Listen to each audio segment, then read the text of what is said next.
Renascença.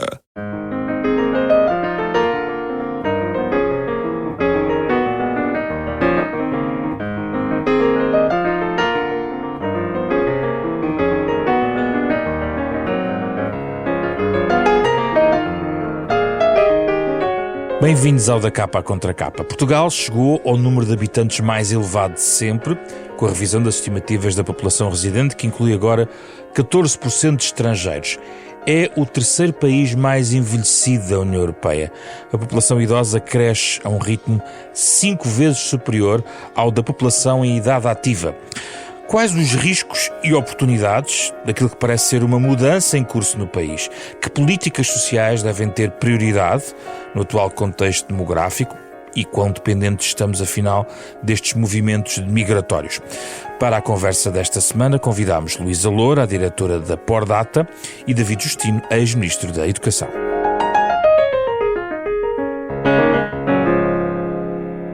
Muito obrigado por terem vindo aqui ao nosso estúdio. Luísa, vamos aos dados. Não posso deixar de sublinhar que foi debate público nos últimos dias sobre as mudanças metodológicas, digamos assim, que nos levaram aqui aos 11,4 milhões de habitantes. Porque se integraram dados que, pergunto, já lá deviam estar há mais tempo? Faltavam fontes para aferir melhor a realidade estatística do país? Bom, o INE já tem vindo a integrar dados administrativos gradualmente nas suas estimativas da população, não é? O INE faz os censos nos anos, o último foi em 2021, faz os censos em 10 anos, e depois, a partir daquela realidade que tem nos censos, vai com a amostragem, não é? E a amostragem tem sido pelos alojamentos, chamada amostragem dos alojamentos, e também com alguns dados administrativos vai fazendo as suas estimativas ano a ano. Bom, o que acontece é que nos anos mais recentes houve alterações muito abruptas, não é? Houve estes números de população estrangeira que têm entrado no país estão num crescimento em que isto nunca aconteceu, a não ser na altura em que os retornados, não é? Na altura a seguir ao 25 de Abril, em que também houve uma entrada muito repentina, mas essa entrada, apesar de tudo, era mais acompanhada, não é? Do que esta. E esta entrada, os números dessa entrada não ficam logo espelhados nos alojamentos, por exemplo. Também não ficam logo espelhados noutras fontes administrativas.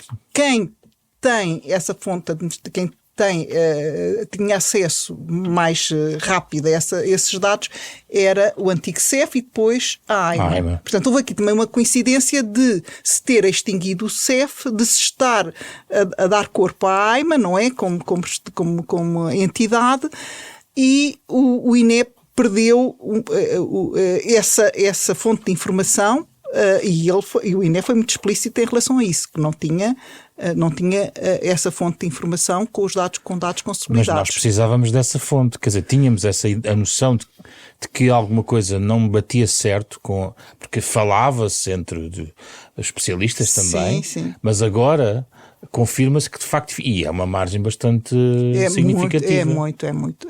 A diferença é muito grande, tem impactos enormíssimos em todas as estimativas, e eu estou a pensar, a que me preocupa mais por acaso é uma que não se tem falado, que é a da pobreza. Os dados da pobreza...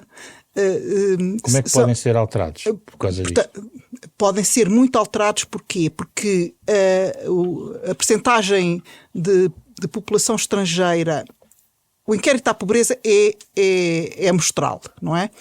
É amostral, e nesse universo da amostra há alguns estrangeiros e outros não estrangeiros, e nessa amostra percebe-se que a percentagem de estrangeiros em risco de pobreza é o dobro da percentagem de nacionais em risco de pobreza.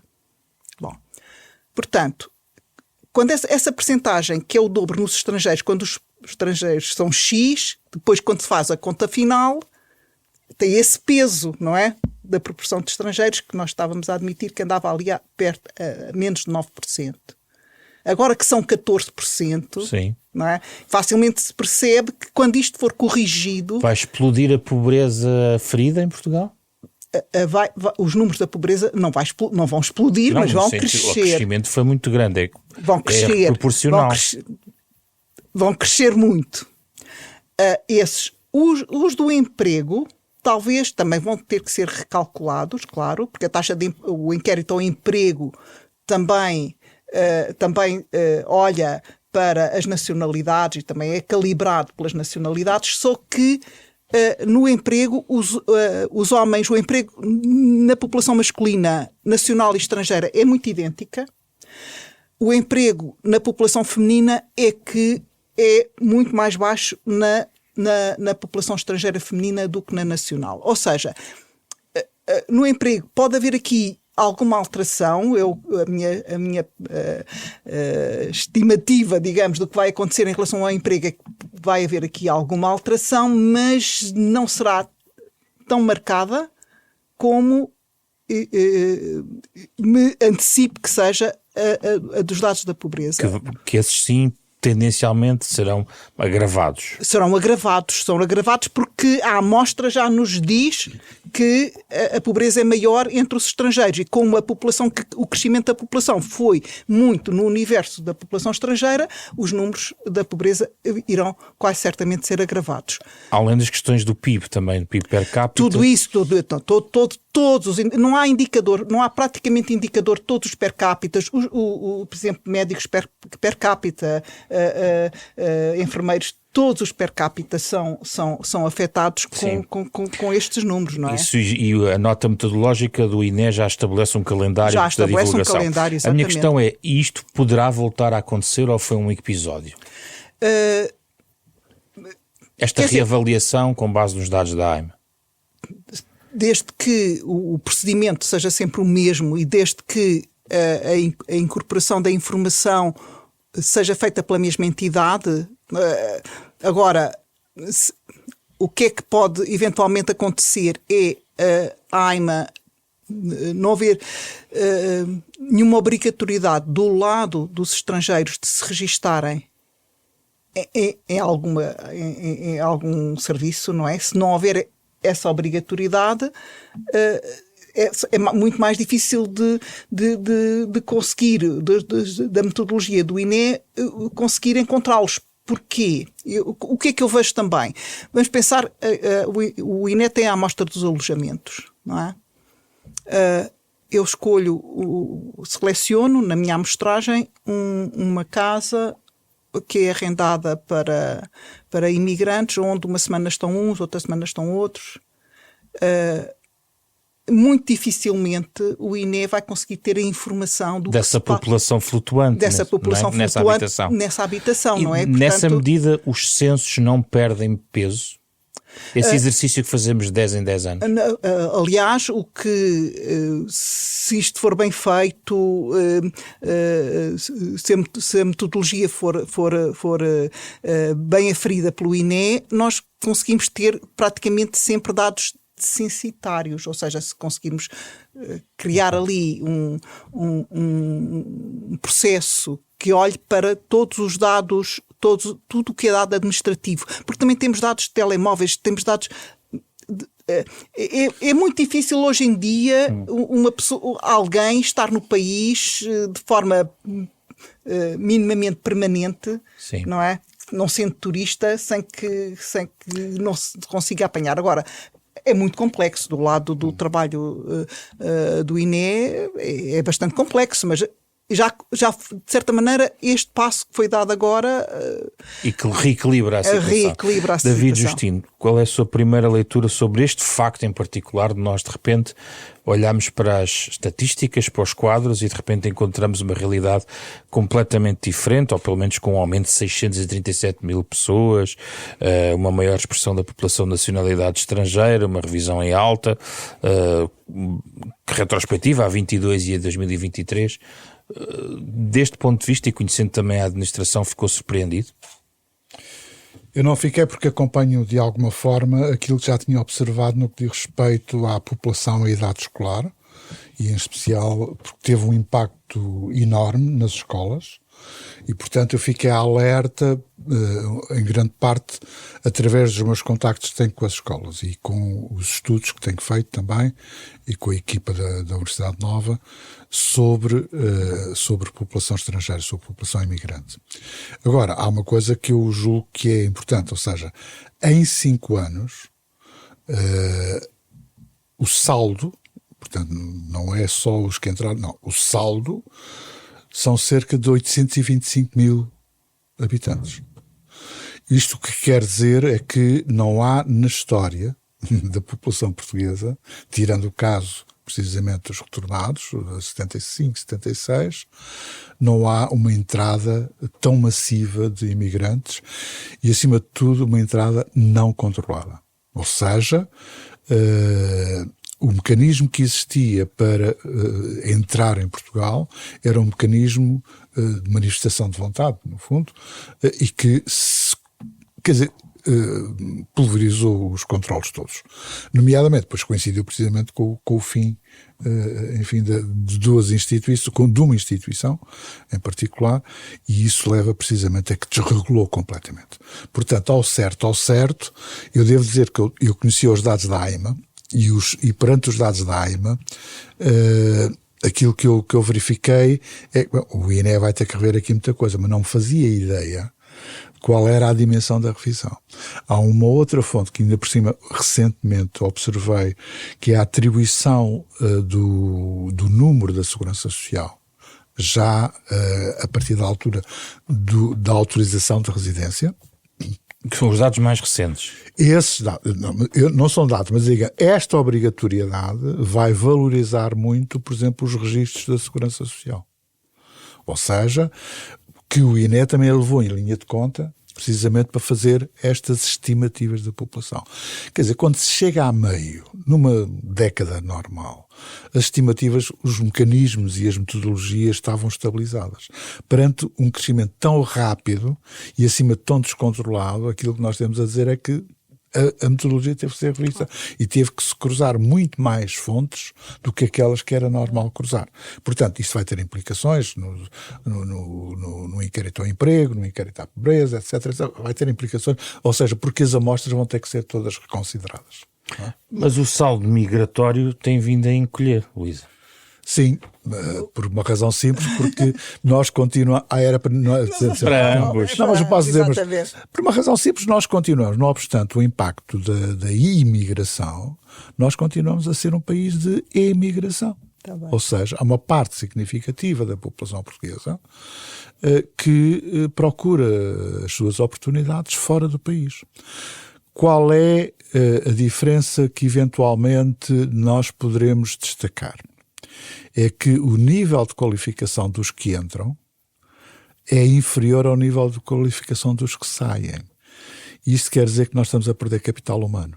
Eu não estou tão segura disso. Bom, tenho algum contrariamento. Atenção. Pelos níveis de remuneração, se quiserem, até ainda é pior. Não, os níveis de remuneração, sim. O que acontece é que, se formos olhar por faixas etárias, isso acontece. Ou seja, a nossa população muito escolarizada neste momento é dos 25 aos 34 anos. Está muito escolarizada e se não tivessem saído, não tivessem emigrado os nossos licenciados, os que emigraram, principalmente os que emigraram no tempo da Troika, não é? Que foi uma debandada, de facto. A nossa escolarização dessa população ainda era maior. Agora, as restantes faixas etárias têm muito baixa escolaridade e os imigrantes, principalmente originários do Brasil ou mesmo do subcontinente indiano, têm mais mais anos de escolaridade, porque são países onde a escolaridade obrigatória foi superior à nossa durante muito mais tempo. A nossa só temos esta escolaridade obrigatória até ao secundário. É muito recente, e nestes países essa escolaridade era obrigatória, e em muitos países de onde é a população que vem trabalhar para cá. Portanto, no global, a nossa escolaridade não está pior. Agora, naquele grupo etário, eu acredito que sim. David Justino, mas vamos ver. Quando as economias estão bem, as pessoas procuram, os imigrantes vêm à procura do emprego. É por causa disso que eles vêm. Mas a economia, se estivesse bem, as pessoas também não saíam? Não há aqui um paradoxo? Não, porque são segmentos diferentes. Ou seja, eventualmente tem a ver com a estrutura de oportunidades que existe. Se você tem oportunidades ao nível de emprego, ao nível de emprego menos qualificado, com baixos níveis de remuneração, digamos, isso leva a que precisamente os nossos licenciados não estão dispostos a aceitar essas oportunidades e vão buscar oportunidades noutro sítio. E não esquecer que nós estamos num quadro europeu, não é? Agora, para aqueles que vêm de países em que o rendimento per capita e o nível salarial é muitíssimo mais baixo, o vir para cá, a oportunidade traduz em melhor salário relativamente ao país de origem. E, portanto, há um ganho. Agora, o que há aqui é que, e eu penso que a nota da Pordata foi muito interessante, é que o nível das disparidades, quer territoriais, quer sociais, tendem a aumentar. Porquê? Porque, fundamentalmente, quer dizer, há uma grande concentração da população imigrante nas regiões onde existem oportunidades. Lisboa e Setúbal. Exatamente, e depois um bocado o Algarve também, e não mais que isso. O resto, os saldos migratórios são saldos pouco aconselháveis, não é? Portanto, veja bem, as populações do interior perdem não só o melhor, a nata, digamos assim, daqueles que vêm para as universidades e depois saem das universidades e não regressam à terra, mas depois também os imigrantes que recorrem, digamos, a essas zonas, porque o nível de oportunidades é mais reduzido. Aquilo quer dizer que, na verdade, só um número muito reduzido também de imigrantes é que fica lá. Portanto, nós temos aqui um problema que vai ter implicações na habitação, no sistema de ensino, na economia necessariamente, em que esta concentração digamos, de imigrantes já vai reforçar a concentração já existente em termos demográficos que existia em Lisboa e no Porto, mas fundamentalmente agora no caso de Lisboa, Distrito de Setúbal. Mas isso, do ponto de vista do decisor político, vai dirigir as pessoas em autocarros para irem trabalhar para Abrantes. Não vai. A única forma de compensar isto é criar oportunidades nessas zonas do interior, que é uma coisa que andamos a falar nisso há não sei quantos anos. Pois. E não há outra forma de recuperar o interior. A única forma de recuperar o interior é um forte investimento, como foi feito, por exemplo, com os sistemas de saúde, com os hospitais distritais, com as universidades, com os institutos politécnicos. O Estado assumiu investimento público para criar oportunidades, para fixar população, em especial naquilo que são as capitais de distrito. Não é? Mas isso depois teve outros efeitos, que é as chamadas cidades eucalipto, etc. Mas isso foi o último investimento sério que o Estado fez no interior. Interior, quer dizer, é 50 km da costa, mas sim interior. Não. Castelo Branco, Luarda. Sim, mas o interior em Portugal, quer dizer... Sim, somos pequeninos, também é-nos a podíamos ser mais largos do que aquilo que somos, não é? E nós temos um problema enorme, a meu ver, que é o dos transportes. A infraestrutura de transportes não ajuda nada, não é? Eu não acredito que uma empresa se vá fixar num interior quando não tem ali a população, as pessoas para trabalhar, não é? Portanto, e nem sequer há meios de transporte para as pessoas fazerem o vai e vem todos os dias, não é? Portanto... Agora, há uma coisa que nós devemos também alertar aqui. Nós estamos com uma taxa de desemprego à volta de 5,7%, se não estou em erro. É o último valor que eu conheço, de abril, último. Isto não é pleno emprego, mas quase.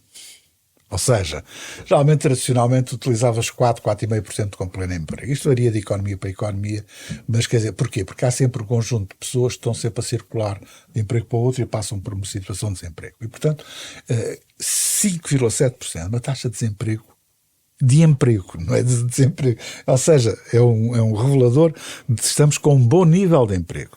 Só que nós estamos com um bom nível de emprego, mas com baixo nível de produto. Ou seja, a taxa de crescimento do produto, nomeadamente as revisões para este ano, não andam ali à volta dos 2%, na melhor das hipóteses. Isto quer dizer que isso não acompanha o ritmo, em primeiro lugar, por exemplo, do envelhecimento, da transição da idade ativa para a idade, digamos, não ativa, né? Não acompanha o próprio crescimento dos fluxos migratórios, não é? E, portanto, nós vamos ficar aqui com um problema complicado. Agora, qual é o maior caso? Quer dizer, nós apostamos muito no turismo. O turismo é uma das nossas grandes fontes. Mas o turismo é um dos fatores de atração também de imigrantes. Eu acho piada àqueles que, no fundo, têm sempre muita relutância ou até animosidade para com os imigrantes. E não veem que há setores da economia que, se não fossem imigrantes, não funcionavam, vinham por ali abaixo. Pura e simplesmente. Não é? Agora, tem uma outra coisa. É que nós temos uma estrutura económica assente em baixos salários. Baixa produtividade e baixos salários. Por isso é que também há a imigração. Exatamente. Isso leva precisamente a que estes imigrantes, aqueles que chegam, vão enquadrar-se nessa economia de baixo salário. E, portanto, vamos continuar a ser uma economia de baixo salário, não só porque perdemos aqueles que não querem sujeitar-se a esse baixo salário, mas também porque aqueles que vêm de fora vão encher as oportunidades, vão preencher as oportunidades. E, portanto, quando se fala do problema dos ganhos de produtividade, tem em grande parte a ver com isto também. Agora, o setor de turismo foi um setor que despoltou oportunidades, e não é por acaso que é Lisboa, que se tornou um grande polo de atração turística. Eu não direi o caso de Setúbal, que é um bocado diferente. Mas Algarve, por exemplo, não é? Isso leva precisamente a que há uma grande fixação. O caso mais evidente, desculpem agora o termo, fugir um bocadinho das questões mais técnicas e sérias, fiquei surpreendidíssimo quando vi o jogo do Benfica com o Flamengo, em Faro, em que geralmente o Benfica enche o estádio com os seus adeptos. E eram os brasileiros. Neste caso foram os brasileiros que encheram o estádio. Isto demonstra bem, precisamente, que há aqui uma nova realidade que afeta até o mundo do futebol. Não é? Isto é interessante, não é? Porque a gente ouvia aquilo e, na verdade, a grande claque, a grande massa, etc., eram brasileiros que lá estavam. E, portanto, uns se calhar foram daqui, talvez, mas basta que sejam os do Algarve. Duplicou o número de brasileiros. Sim. Agora, a maioria dos imigrantes, cuidado, são brasileiros, porque nós tradicionalmente nós tínhamos uma imigração maioritariamente proveniente de Palopes, e países de expressão oficial portuguesa.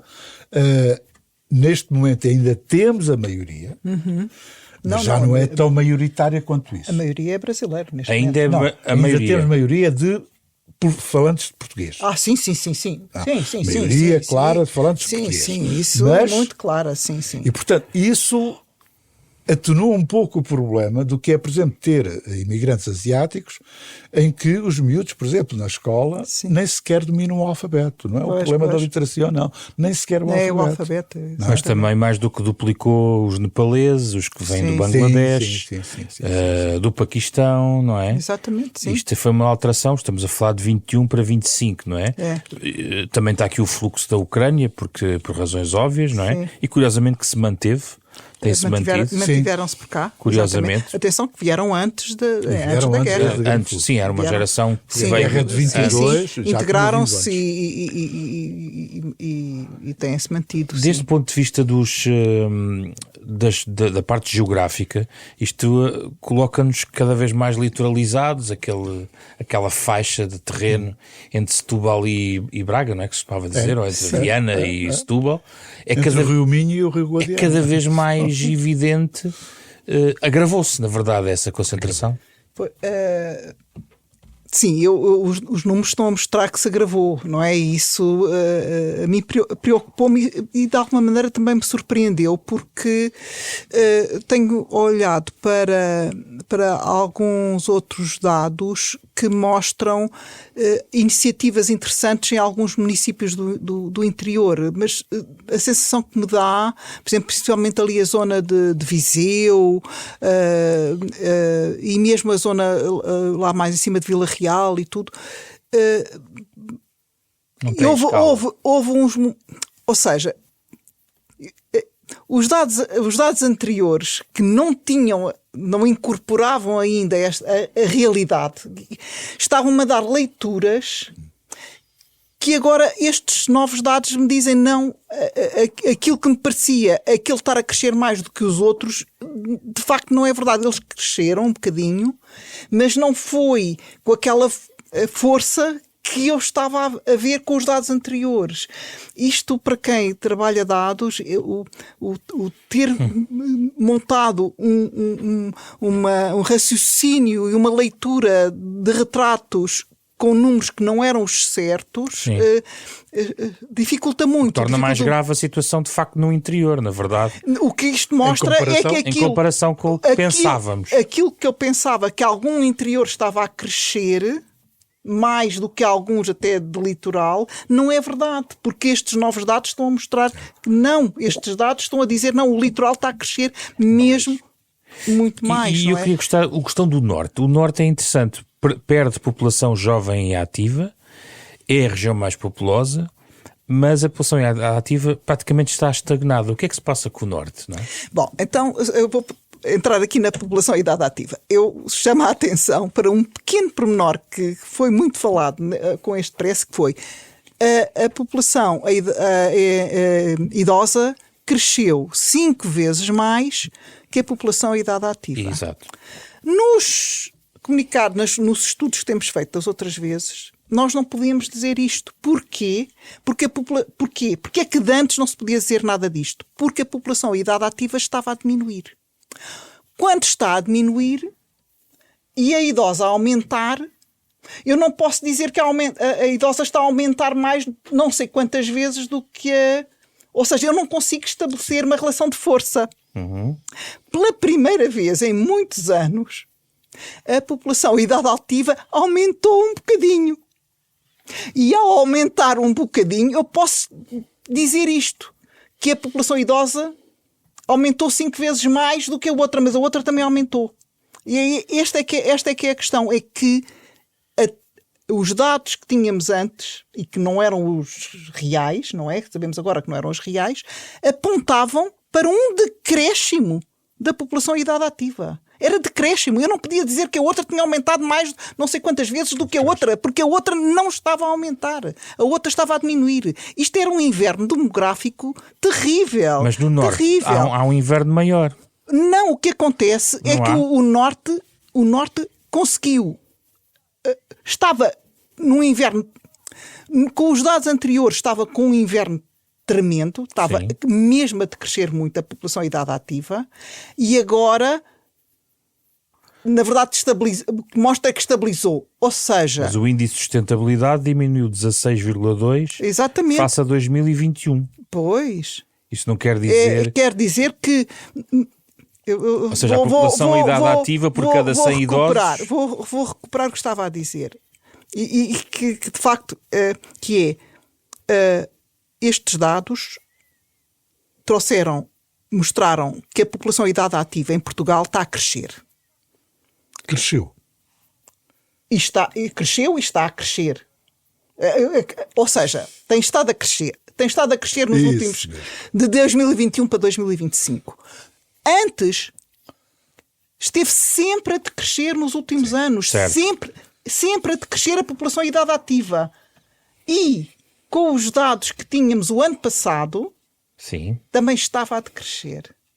E esses índices eram muito piores, mas muito piores. O índice de sustentabilidade, a situação do país sem este refreshment da população em idade ativa, porque foi nessa faixa etária, nessas faixas etárias dos 15 aos 64 anos, que tivemos mesmo agora muito mais gente, sem esse refreshment, e a situação do país era muito, muito O negra. índice de sustentabilidade é a população inativa por cada 100 idosos. Exatamente. E o que eu estava a sublinhar no Norte é que há uma diminuição face a 2015 e 2021. Está sempre a diminuir. Pois. E por isso é que eu pergunto o que é que se passa no Norte. O que se passa no Norte... Tem menos imigração. Não sei se tem muito Tem menos menos, imigração, tem menos. não é tão evidente. O que eu encontro no Norte é muita imigração de jovens. Aliás, o professor David Justino e eu também estamos muito interessados sempre na área da educação. Há escolas muito boas e universidades muito boas no Norte, não é? Aliás, as notas de entrada de acesso das universidades do Porto e do Minho são sempre excelentes, e depois isso não se reflete na economia, nos dados da população empregada, nem nada. Porque essa população jovem desloca-se ou para Sul ou para fora do país. Emigra. E, portanto, esses números mostram isso. É imaginar a pirâmide a ser esvaziada. Há uma de grande jovens. imigração no Norte. É isso, David Justino? É isso que está a acontecer? Em especial de gente qualificada. Pois. E isto porquê? Porque há uma inadequação ou desadequação entre aquilo que é a estrutura das oportunidades, nomeadamente na área da industrial, que são pequenas e médias empresas que não precisam de tantos licenciados quanto grandes unidades de mais capital intensivo, que são unidades de mão de obra intensiva. E, portanto, o crescimento da população licenciada foi de tal ordem, até como mecanismo de mobilidade social, ou seja, no fundo o investimento que as famílias fizeram na educação dos seus filhos, leva que o diferencial entre esta geração, que tem agora à volta de 30 anos, mais coisa, menos coisa, e a geração dos pais, que tem à volta de 50, há um diferencial enorme no nível de escolarização. Foi um salto enorme. Só que esse salto foi mais rápido do que o salto dado pelo mercado de emprego. E, portanto, se não há oportunidades para responder, veja, caso até dos professores, o Norte não tem grande falta de professores. Tem alguns casos pontuais, mas não tem falta. O que há falta de professores é no Sul. Porquê?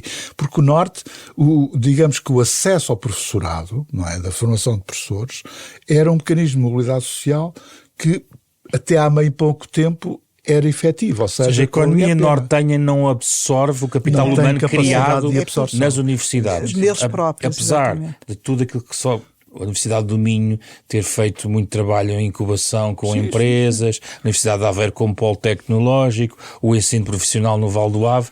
Que lições tiramos para o sistema educativo disto? Não, é que vale a pena investir na educação, vale a pena que termos mais jovens qualificados. Agora temos aqui um retorno, não vamos pensar aqueles apenas... Hoje em dia o mercado de trabalho é a nível europeu. Esta coisa do mercado de trabalho nacional, como se houvessem fronteiras e alfândegas, desapareceu, acabou. Hoje os jovens, quer dizer, você repara, é mais fácil e mais remunerador ir trabalhar para Londres do que ir trabalhar para Bragança, Mas por o exemplo. jovem alemão, quando acaba o curso, não vem para Portugal. Está bem, porque ganha lá mais. É o que eu estou a dizer, ou seja, nós temos que reter esses jovens. Pois, a única forma de reter era fazer um upgrade da própria economia de forma a pagar salários melhores. E é isso que não tem sido feito. E pagar e ter funções interessantes para os jovens licenciados. Adequadas às não é? suas aptidões e às suas habilitações. E é esse desfazamento. Essa malha. Quer dizer, no fundo, Norte, isto é uma espécie de corrida entre a educação e a tecnologia, ou se quiserem, entre a educação e a economia. Quando a economia cresce mais rapidamente do que aquilo que cresce o produto da educação, isso quer dizer que há sempre um aumento de salários porque há maior a procura do que aquilo que é a oferta disponível. Sim. Aquilo que nós observamos nos últimos 15, 20 anos é que a educação cresceu mais do que a economia. Ou seja, a economia teve um crescimento anémico, não é? Muito, muito, muito limitado. Ao longo dos últimos 20 anos, à volta de, sei lá, 0,5% ao ano, uma coisa qualquer. Só que a educação cresceu muito mais. E a educação cresceu ao nível que devia crescer ou devia cresceu crescer. demasiado? Não, eu acho que cresceu ao nível necessário. Nunca é demasiado. Não, cresceu ao nível que era necessário fazer. E foi feito. Não, foi feito. O grande problema é que a economia não acompanhou. Quer dizer, se há alguma coisa que falhou neste caso, foi que quem cria as mais importantes oportunidades é a economia, não há outra forma, criar emprego para as pessoas se poderem desenvolver e afirmar, etc. Se a economia não cresce ao ritmo que nós esperávamos, 3, 4%, no mínimo, aquilo que acontece é que com a taxa de crescimento anémico não tem capacidade de absorção das qualificações que são produzidas pelo ensino superior. E ainda na educação, o desafio do facto de ter uma atração imigrante maior na Grande Lisboa, na Península de Setúbal, torna a resposta educativa diferente daquela que é dada no norte do país em relação à comunidade imigrante? Há dois sistemas de acesso, de ligação à comunidade migrante? Torna mais complicado, porque há uma grande parte da imigração que vai para o norte do país que é maioritariamente, não só no total, mas também no caso do norte do país, brasileiro. E isso não levanta problemas ao nível dos primeiros anos. Ou seja, levanta, porque há sempre algumas diferenças, mas, digamos, são superáveis. O problema é quando as escolas são confrontadas, dentro da mesma turma, com línguas, culturas, religiões diferentes. Que é o que está a acontecer mais na Grande Lisboa, não é? Grande Lisboa, Distrito de Setúbal e Algarve. Não é? E isso é que vai levantar problemas às escolas, porque as escolas não estavam preparadas para esta diversidade social. Quer dizer, já foi um primeiro impacto quando acederam às escolas filhos das famílias mais pobrezinhas e que tradicionalmente ou desistiam, abandonavam ou tinham uma baixa escolarização. Agora não. O segundo impacto, este é muito mais complicado, porque uma parte dos miúdos que aparecem na escola nem sequer o alfabeto conhecem. E, portanto, conhecem os alfabetos de origem. Agora, há aqui um outro fenómeno, já agora eu aproveito, que tem a ver com os miúdos que já nasceram cá em Portugal. Ou seja... cidadãos portugueses. Exatamente. Se nós formos ver, 35% das crianças nascidas em Portugal são filhos de mães nascidas no estrangeiro. Em que uma parte que tem nacionalidade, outra não tem. Ou seja, os que têm nacionalidade, com nacionalidade estrangeira, são cerca de 29%. Aqueles que têm ou seja, depois há aqueles que têm nacionalidade, mães que têm nacionalidade portuguesa. Portanto, mas 1 em cada 3, no fundo, dizer assim, 1 em cada 3 crianças nascidas em Portugal é filho de mãe nascida fora de Portugal.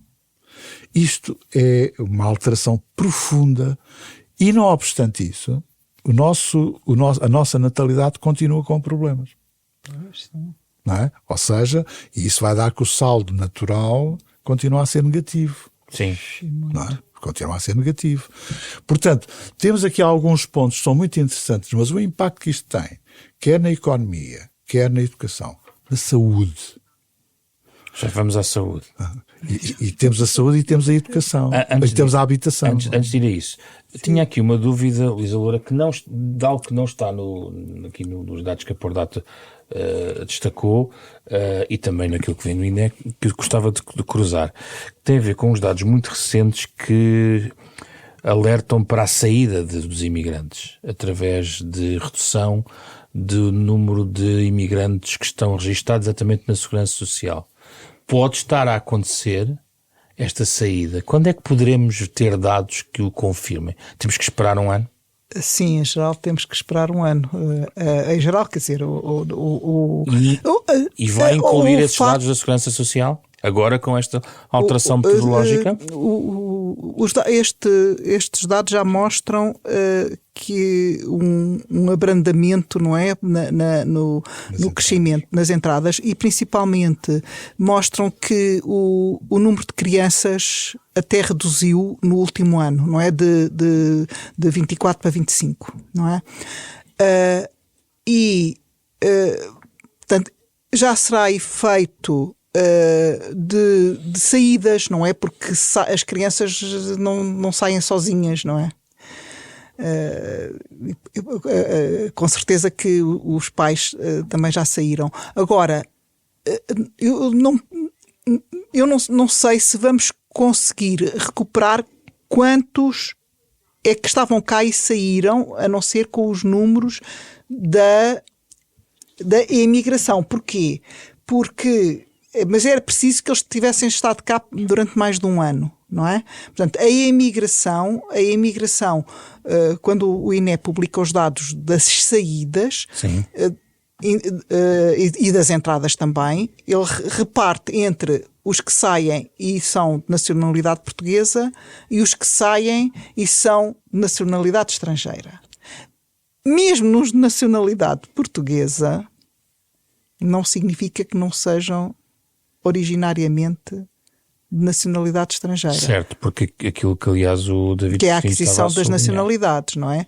Portanto, essa análise, o INE, para conseguir dar-nos esse retrato, precisa de fazer Mas está a haver um aumento das saídas. Está a haver um aumento.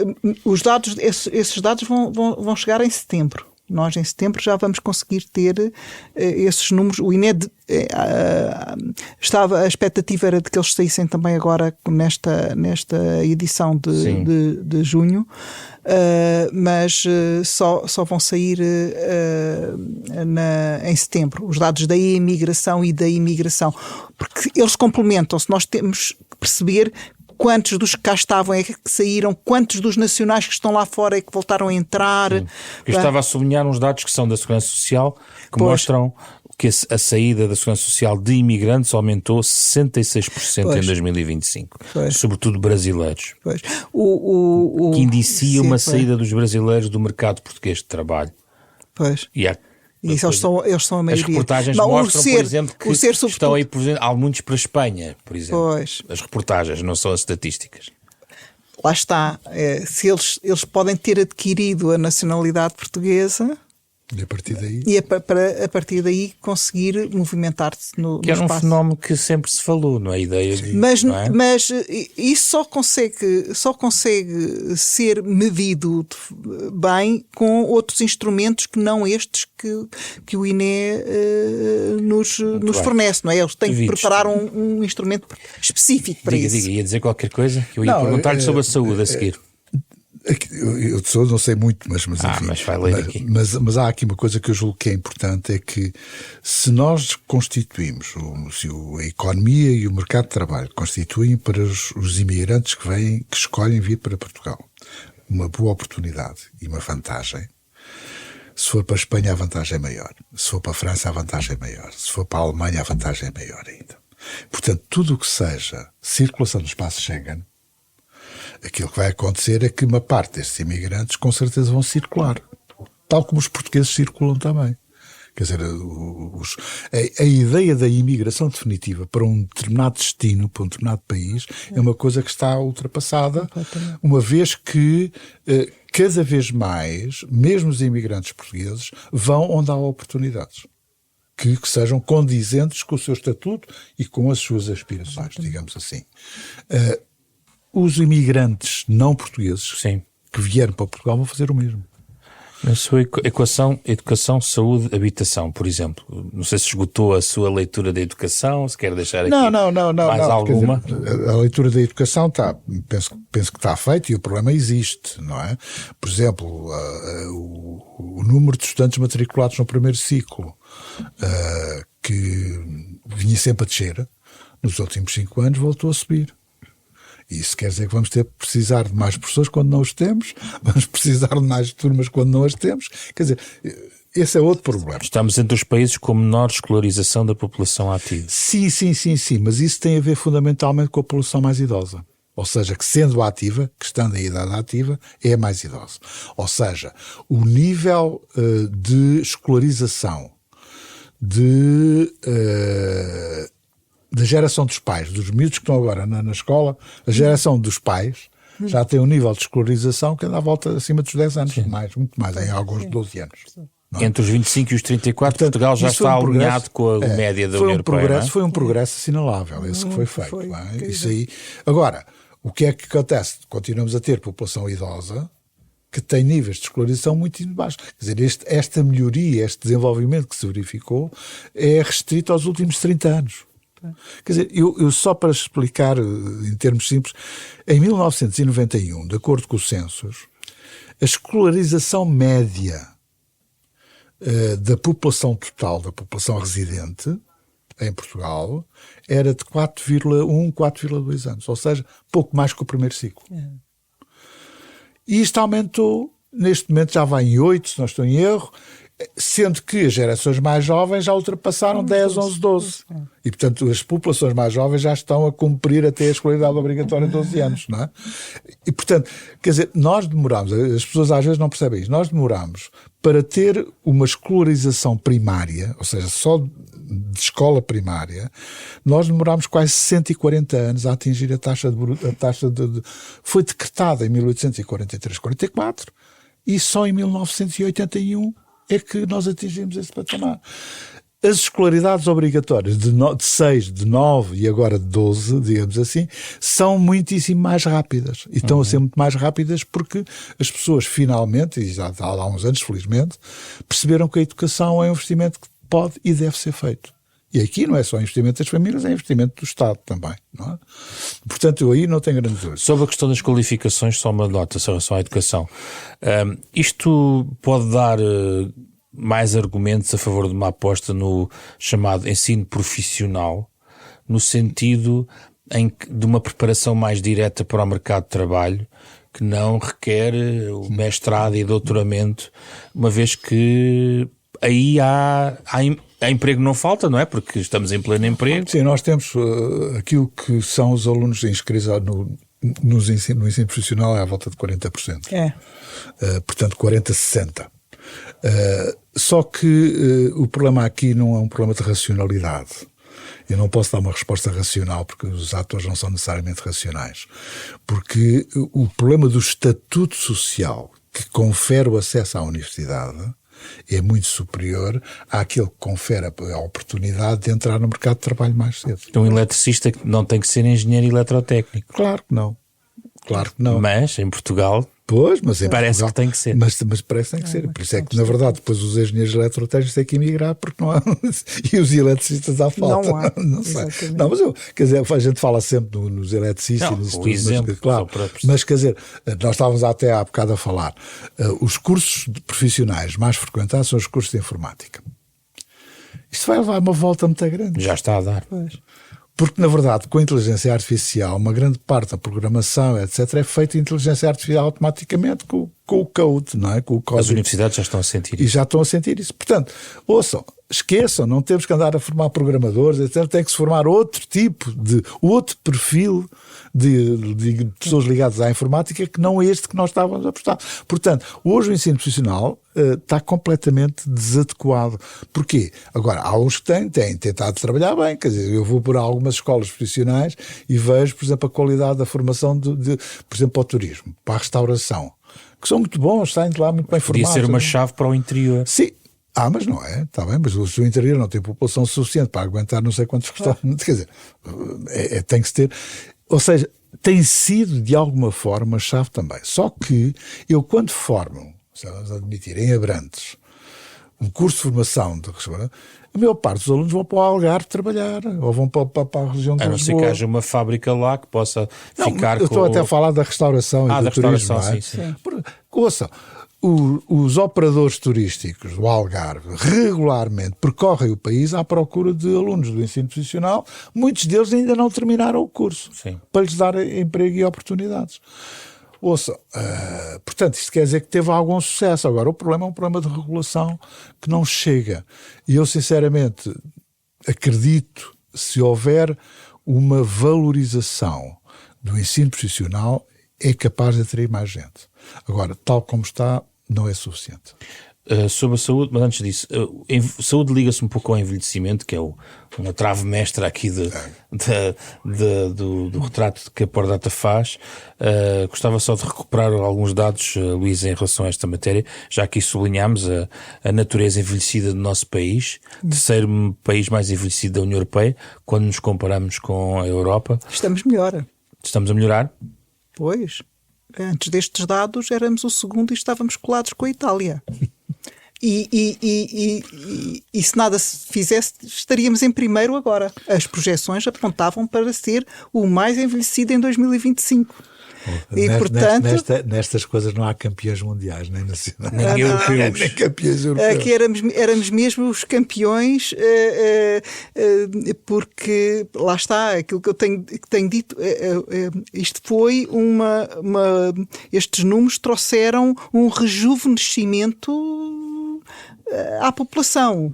A população continua a envelhecer, mas estava a envelhecer a galope, não é? E agora está a trote. Mais moderado. Está mais moderado, o envelhecimento está mais moderado, mas vai ser um desafio para o país durante muitos anos ainda, não é? Porque aquelas faixas etárias que estão agora nos 60 e 65, não é? Essas faixas etárias são muito largas e vão avançar para o topo da pirâmide inexoravelmente. A nossa esperança de vida, felizmente, tem vindo a melhorar, e eu que diga que me vejo com 20 anos ainda pela frente, se calhar, para fazer coisas, mas isso traz aqui o desafio da saúde e o desafio da segurança social também. Não é? Exatamente. E isso é importante. E o desafio da saúde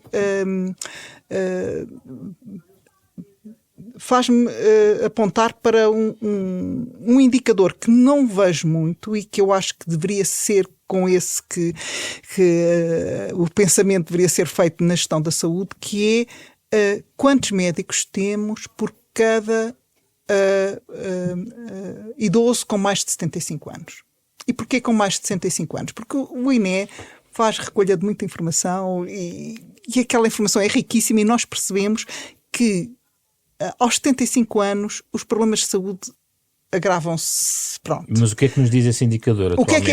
O que é que diz? Quando nós olhamos para o número de médicos por habitante, que é o usual, não é? Dividimos o total de médicos pelo número de habitantes, percebemos que melhorou, se não me engano, à roda de 30%. Eu estava aqui a ver se conseguia recuperar o mesmo número. Num espaço de quanto tempo? Num espaço de 10 anos, se não me engano. E quando olhamos para o número de médicos por habitante com mais de 75, sim. reduziu esse número, reduziu. Eu gostaria de recuperar, estava a ver mas estamos sem rede aqui, eu estava a ver se conseguia recuperar o número, porque e eu acho que isto era um indicador que devia ser mesmo bem calibrado. Como é que isto pode ser calibrado? Eu deveria saber a quantas consultas é que uma pessoa com mais de 75 anos vai em média por ano. A quantas consultas do Serviço Nacional de Saúde. Sim. E em vez de dividir o número de médicos... Consultas e outros atos médicos. Isso até já há.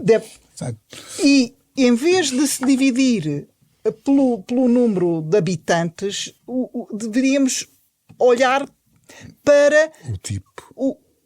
Exato, e perceber como é que isto projeta para o futuro. Ou seja, se os de mais de 75 anos vão, em média, digamos, 4 vezes ou 5 vezes por ano ao médico, essa população tem um peso 5 vezes maior do que a restante. E isso deveria ser tudo bem calibrado, porque o envelhecimento traz imensa pressão sobre o Serviço Nacional. Envelhecimento e saúde, as suas leituras, David? Eu subscrevo a leitura que a Luísa fez. Eu estou mais preocupado até com o outro problema que... A segurança social? Com a segurança social. Por uma razão simples. Nós, numa situação em que temos a população idosa que recebe pensões a crescer 5 vezes mais do que a população em idade ativa que desconta para pagar essas pensões, eu apanho um susto muito grande. não é? Ou seja, neste momento, entre receita e despesa, a segurança social está mais ou menos equilibrada. Ou seja, pensões, subsídios, essas coisas todas, só é 20% do PIB, se não estou em erro, é à volta de 20% do PIB, e, portanto, por enquanto não. Aquilo que me preocupa é o que é que se vai passar daqui a 5, 10, 15, 20, 30 anos. Claro. Esse é que é o problema. E a segurança social não se tem que pensar na atualidade, tem que se pensar a médio e longo prazo, sobre a sua sustentabilidade. E isso não está a ser feito? Ou está a ser adiado? Se está a ser feito, não dizem nada. Houve umas comissões, agora está mais um relatório para ser... Não, eu quando vejo algumas forças políticas... Sair, sim, supostamente. Eu quando vejo algumas forças políticas a proporem a redução da idade de entrada na reforma, eu salto-me os cabelos todos da minha parca cabeleira, não é? Quer dizer, é da maior irresponsabilidade que pode existir. É da maior responsabilidade que pode existir. Quer dizer, porque quem olha para estes dados diz, eventualmente nós agora estamos equilibrados, a seguir não estamos. Porque a tendência vai ser esta. E, portanto, fala-se muito do problema da reforma da Segurança Social. A reforma da Segurança Social pode-se fazer de muitas maneiras. Há umas que são sempre os mesmos a pagar, há outros que podem ser mais aliviados. Há muita forma de fazer essa reforma. Agora, há uma coisa que eu sei. Tendencialmente, se nós queremos ganhar produtividade, quer dizer que se calhar vamos ter que ter mais produto por cada trabalhador. É isto, a produtividade é isto. Isso quer dizer que há empresas que têm poucos trabalhadores, que descontam pouco para a Segurança Social, mas têm muitas receitas, porque são altamente produtivas. Essas não descontam para a Segurança Social. E, portanto, se houver o desafio da produtividade, isso quer dizer que vai em prejuízo da Segurança Social. Portanto, aumentar a base contributiva. Exatamente. Portanto, a única forma é ter uma componente de contribuição com base no número de trabalhadores e ter uma componente de contribuição com base na receita gerada. Claro. Só para sublinhar... E ninguém fez isto ainda. Que hoje mesmo o Instituto Nacional de Estatística publicou dados sobre esta matéria. A velhice e a doença absorveram mais de 75% das prestações sociais. Há dados de 2024. 3 milhões de portugueses recebiam pensões em 2024, 78% vão para pensões de velhice, que têm mais expressão, as de velhice, face à realidade europeia.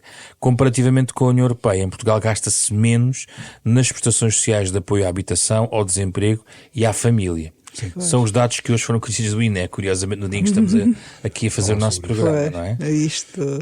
Não, e esses dados são muito interessantes, porque eu tive a oportunidade também de os ver, porque coloca de forma clara que há um desequilíbrio. Claro. Ou seja, e este desequilíbrio leva precisamente a que nem os subsídios são efetivos, digamos assim, nem as pensões são dignas. Quer dizer, estamos a nivelar tudo por baixo porque queremos ir a todas.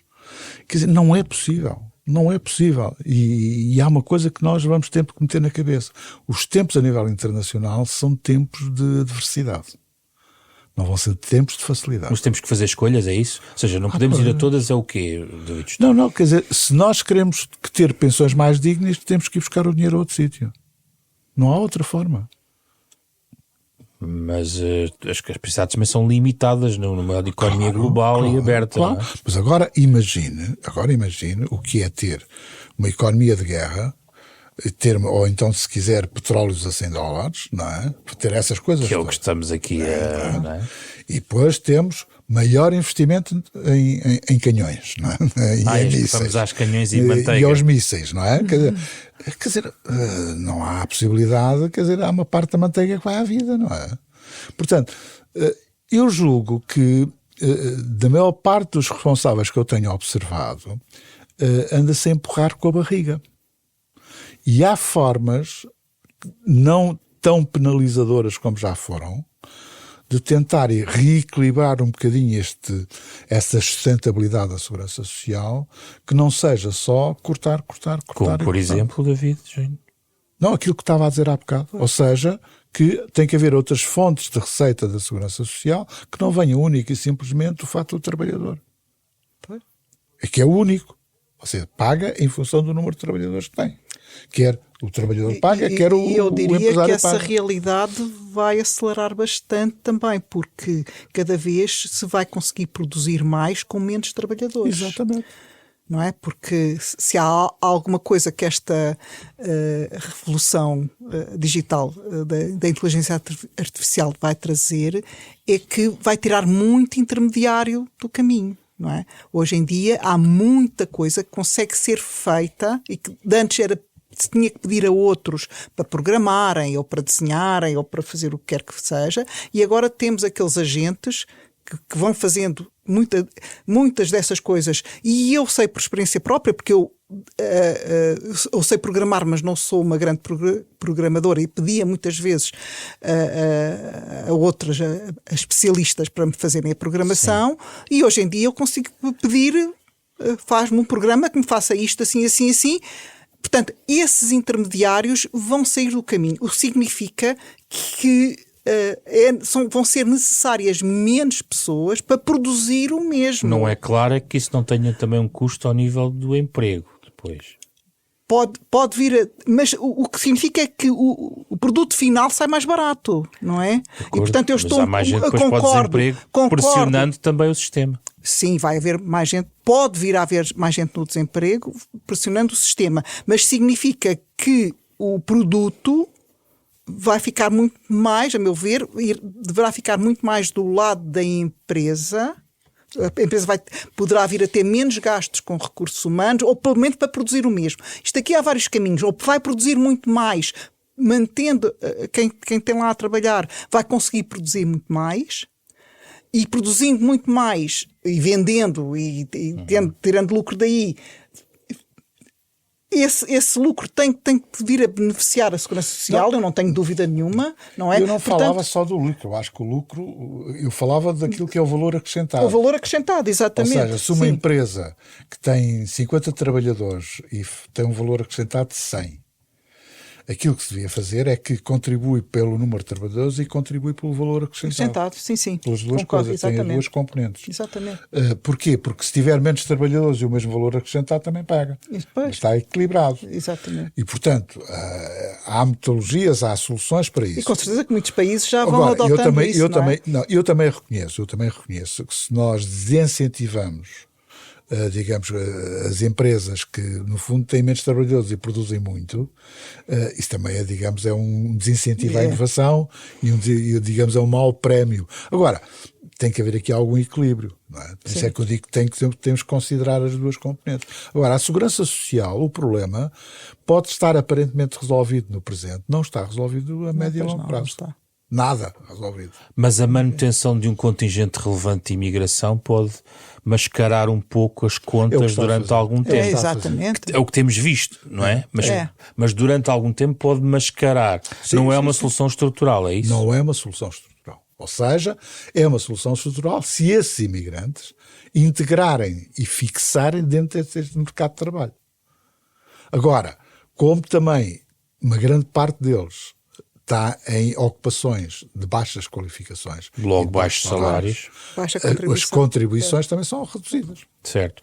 O envelhecimento liga-se à imigração também, porque de facto quem trata hoje de muitos idosos em Portugal são imigrantes. Exatamente. Não é? É muito mais esse o contingente do que os imigrantes que vêm passar reformas douradas a Portugal, não é? Portanto, a questão do envelhecimento coloca-se de outra maneira. Essa é uma das principais pressões que temos, não é? Bom, eu tenho estado a fazer aqui, a tentar abrir os olhos às pessoas para a realidade daqui a uns 40 ou 50 anos, não é? Penso que já deram conta desses dados, não é? Porque os futuros idosos não vão ter irmãos, não vão ter filhos, não vão ter netos. E as projeções que tenho estado a fazer recorrendo, lá está, a modelos de inteligência artificial e outros, não, mas modelos matemáticos, claro, apontam para que vamos ter 1 milhão, em 2070, 1 milhão de pessoas terão no máximo um familiar próximo para cuidar deles. Em Portugal. Em Portugal. Os números que já vêm na nota da Pordata e vem do INE também já são muito elucidativos relativamente à população que vive sozinha.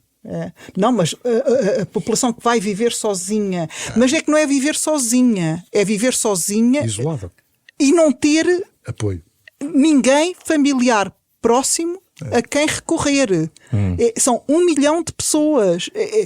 Projetada a 2070. Projetada a 2070. Que é daqui a 34 anos, não falta muito. Não falta muito, e as pessoas que neste momento têm 30, 40 anos, 45, digamos, têm de perceber, elas quando olham para si próprias percebem, eu não tenho irmãos, também não tenho filhos, mas o que não têm a percepção é de que vão ser tantas ao mesmo tempo. Ou seja, porque se for eu, tomei essa opção, para já não tive irmãos, também tomei a opção de não ter filhos. Vou viver sozinha, tudo bem, eu recorro aos serviços do Estado, ou recorro a amigos.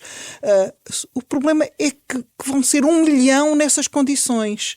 E 1 milhão nessas condições já não é tão fácil de conseguir construir a rede, porque a rede não precisa ser obrigatoriamente familiar, pode ser uma rede de suporte do Estado ou não é? Portanto, a solidária, soluções solidárias, mas para 1 milhão de pessoas tem de começar a ser montada agora. Os dados que existem, que a Pordata destaca, é de que no espaço de 10 anos, 2015 a 2025, aumentou 33% o número de pessoas a viverem sozinhas. Exatamente. E em Portugal apenas 25% dos agregados têm crianças. Já exatamente. Agora. Junta aqui a questão das famílias, menos famílias com crianças, por um lado, e também mais pessoas a viver sozinhas. Exatamente. E isso, o movimento desses números é agravar continuamente. Mas estamos em linha com a União Europeia. Não, estamos em linha, não, eu acho que nós estamos um bocadinho pior, ou seja, na parte dos idosos estamos pior. A União Europeia tem muita gente a viver sozinha, mas gente nova.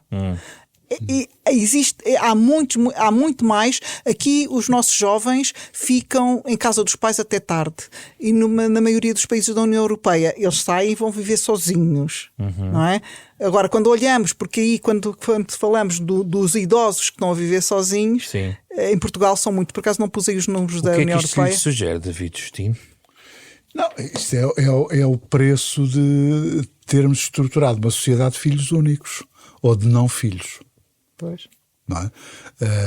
E isso, quer dizer, a taxa de fecundidade está baixíssima, não assegura a reprodução das gerações e, portanto, essa é uma consequência, digamos, direta, precisamente ter filhos.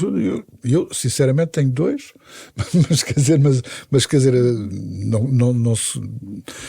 a maior parte das pessoas tem um filho. Quer dizer, é isto.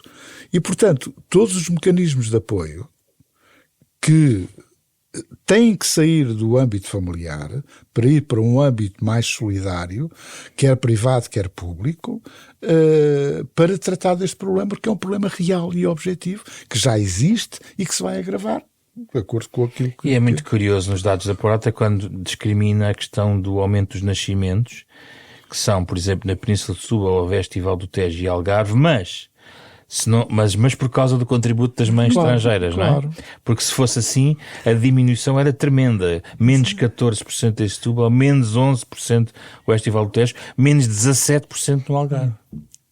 Se não fossem as mães estrangeiras. Das mães estrangeiras. É de facto um dado relevante. Ou melhor, neste caso, são mães residentes em Portugal que não nasceram em Portugal. Pronto, vamos falar assim, porque podem não ser estrangeiras, podem ser nacionais. Este caso é mães estrangeiras mesmo. Este caso é mesmo só estrangeiras. São mesmo só as mães estrangeiras. Ok. David Justino, para terminar, estas flutuações, que voltamos ao ponto inicial, confundem o decisor na sua decisão. Vamos imaginar. O David há bocado estava a sublinhar a ideia de temos que preparar Grande Lisboa, grande pressão, muitas nacionalidades, as escolas são diferentes na Grande Lisboa, mas se de repente houver um movimento de saída, os mediadores que andámos a formar, porque de repente tínhamos um grande número de crianças. E o que é que acontece? Temos que os aguentar. O decisor anda aqui um pouco ao sabor de uma oscilação quase anual do número de imigrantes? Não, vamos lá ver. Digamos que há uma parte mais volátil, mas há uma parte que eu considero que é relativamente estável. E a maior é a parte estável. Quer dizer, não temos dúvidas sobre isso. Depois há movimentos dentro do espaço Schengen que leva precisamente a que as pessoas vão para onde existem oportunidades. Se há oportunidades na Alemanha melhores do que aqui, eu vou para a Alemanha. E, portanto, mas ouçam, mas isto tem a ver, precisamente, olhem para aquilo que acontece dentro dos Estados Unidos. As pessoas mudam de Estado com a maior das facilidades, não é? Os Estados Unidos apenas são um Estado federado, enquanto na Europa não é uma Europa federada. Não é? Mas o problema é o mesmo, quer dizer, é aquilo que eu dizia, para mim, morando em Lisboa, é mais fácil eu ir trabalhar para Londres, ou para Paris, ou para Amsterdão, do que ir trabalhar para Bragança, por exemplo. Porque precisamente, não só pelo nível digamos, das qualificações, pela remuneração que existe, mas é a distância e tempo. Quanto é que tempo demora eu de chegar de Lisboa a Bragança? E quanto tempo é que demora eu chegar de Lisboa a Londres de avião? Talvez só a deterioração do espaço público e a erosão das democracias possa travar esse movimento na Europa. Exatamente. Agora, há uma coisa que as pessoas têm que ser. O imigrante pode ser mal recebido a partir de agora em alguns lugares. Mas, em algumas situações, eu acredito que estas sociedades multiculturais tendem a consolidar-se. De que forma? De que forma? Da forma que é, porque, quer dizer, quer o mercado de emprego, quer o mercado de trabalho, quer o sistema de saúde, quer os sistemas educativos, quer o problema... Agora, tudo isto contribui para uma maior integração e para as pessoas se sentirem bem onde estão. Se não se sentem bem, se sentem exploradas, ou se sentem mal pagas, ou se trabalham, estão numa situação de subemprego, é claro que vão procurar oportunidades onde elas existem. Daí que muitas vezes a busca da nacionalidade, a conquista da nacionalidade portuguesa, é uma espécie de passaporte para circular no espaço Schengen. Mas se o discurso for contra os imigrantes, é natural que eles não se sintam... Pois, claro. Isso não tenham dúvida. Isso não tenham dúvida. E o David acha que isso já acontece? Acha que já afastamos pelo discurso os imigrantes de Portugal? Não, eu acho que já acontece em alguns casos, porque há animosidade para com alguns imigrantes, não são todos. Há alguns imigrantes, nomeadamente aqueles cuja etnicidade é mais evidente, não é? Está a conduzir, digamos, a excluir as pessoas.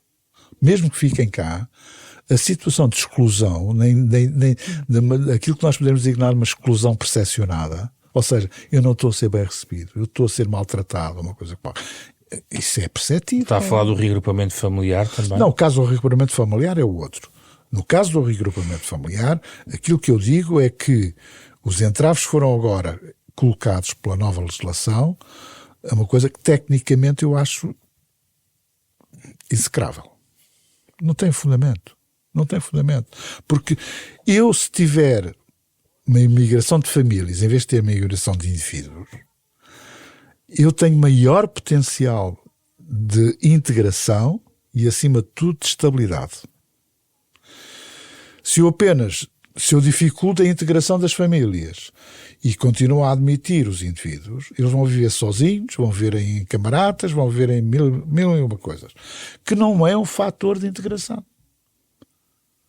E mais, quer dizer, estupidamente, se quiserem olhar depois para as transferências do Banco de Portugal, vejam a quantidade de dinheiro que todos os meses ou todos os anos sai precisamente para... Porque no fundo é aquilo que nós fizemos. Não é? Quando fomos para a França, a maior parte da imigração era masculina e durante muito tempo as remessas de imigrantes eram uma das fontes de receita fundamental para cá chegar. Não é? Eles fazem a mesma lógica, é precisamente a mesma. Isto porquê? Porque elas são imigrações tendencialmente masculinas, maioritariamente masculinas, e que anseiam alguma integração familiar. E, portanto, eu acho que estar a colocar entraves a essa imigração e esse reagrupamento familiar é uma coisa que é contra a natura. Não é do interesse nacional. Não é de certeza absoluta. Não é de interesse absoluto. Muito bem, muito obrigado pela vossa disponibilidade. Foi um gosto de falar convosco aqui, Luísa Loura e David Justino, sobre estes números à volta de um número básico, este que somos 11,4 milhões. E agora? Que foi um ponto de interrogação que tentámos aqui ensaiar algumas respostas. No Da Capa à Contra Capa, um programa da Renascença em parceria com a Fundação Francisco Manuel dos Santos. O programa está disponível na versão podcast, como sempre, na íntegra. Um programa com o genérico original do pianista Mário Laginha. Fizeram o programa esta semana Beatriz Garcia, Ana Marta Domingos e José Pedro Frazão. Regressamos na próxima semana com outro tema.